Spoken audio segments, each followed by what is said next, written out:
গতকাল রাতে ঢাকা বিশ্ববিদ্যালয়ে ঢাকা কলেজ ও ৭ কলেজের মধ্যকার ঘটে যাওয়া পরিস্থিতি নিয়ে ঢাকা কলেজের শহীদ মিনারে সংবাদ সম্মেলন এবং গণজমায়েতের ঘোষণা দিয়েছে ৭ কলেজের শিক্ষার্থীরা। এই মুহূর্তে ঢাকা কলেজের সামনে আছেন আমাদের সহকর্মী আরিফুল ইসলাম, সরাসরি যুক্ত হচ্ছেন তিনি আমাদের সাথে।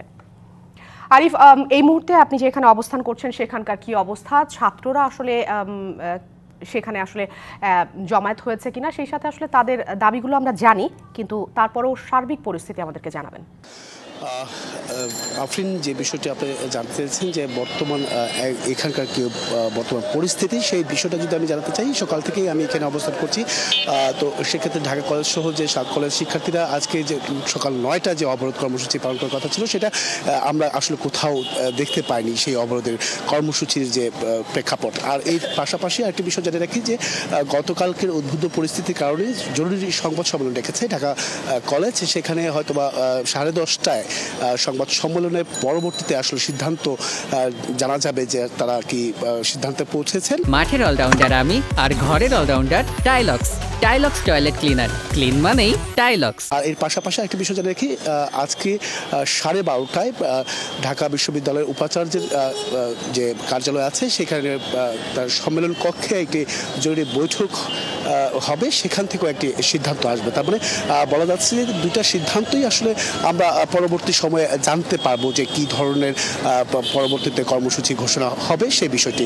আর এক্ষেত্রে আরেকটি বিষয় জানিয়ে রাখি যে 10:30টায় কেন্দ্রীয় শহীদ মিনারে যে ধরনের সংবাদ সম্মেলনে সেখানে কিন্তু গণজমায়েতের একটি ৭ কলেজ শিক্ষার্থীদের গণজমায়েত হওয়ার কথা রয়েছে। সেটা আমরা দেখতে পাচ্ছি যে কিছু কিছু শিক্ষার্থীরা তারা কিন্তু ইতিমধ্যে প্রবেশ করা শুরু করেছে।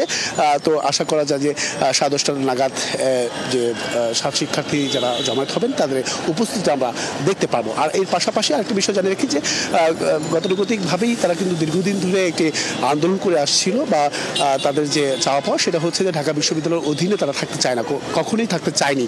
সেই বিষয়টা কিন্তু তারা নিশ্চিত করেছে বরাবরই। সেই প্রেক্ষাপটেই কিন্তু আরেকটি বিষয় জানিয়ে রাখি যে গতকালকে ঘটনায় যে আচরণ করেছেন সেই ঢাকা বিশ্ববিদ্যালয়ের প্রো ভিসি, তার আসলে আগে ক্ষমা চাওয়ার বিষয়টা ছিল, সেটা কিন্তু ক্ষমা চেয়েছেন তিনি ভিডিও বার্তা গতকালকে রাতেই। তারপরে আরেকটি বিষয় দাবি তারা উত্থাপন করে যে তার পদত্যাগের দাবিটাও কিন্তু তারা নিশ্চিত করেছেন যে সেই দাবিটাও তারা চান, তো যাতে করে তিনি পদত্যাগ করেন। সেই সার্বিক বিষয় সবকিছু মিলেই হয়তোবা আমরা জানতে পারবো, হয়তোবা আমাদের সেই অপেক্ষাটা করতে হবে। আর আরেকটি বিষয় জানিয়ে রাখি যে ঢাকা বিশ্ববিদ্যালয়ের অধীনে যে সেশন জট থাকে, সার্টিফিকেটের যে মূল্যায়ন হয় না, সেই সব বিষয় কিন্তু আসলে উঠে আসবে এই সংবাদ সম্মেলনের মাধ্যমে। সেই বিষয়গুলো হয়তোবা পরবর্তী সময়ে আমরা তুলে ধরার চেষ্টা করবো। আফরিন, এই ছিল কেন্দ্রের সবশেষ। নিশ্চয়ই আরিফ, আপনি সকাল 10:30টায় যে সংবাদ সম্মেলনটি হওয়ার কথা আছে সেখান পর্যন্ত আপনি অপেক্ষা করুন। আমরা নিশ্চয়ই আপনার মাধ্যমে সেখানেও সরাসরি সম্প্রচারের চেষ্টা করব।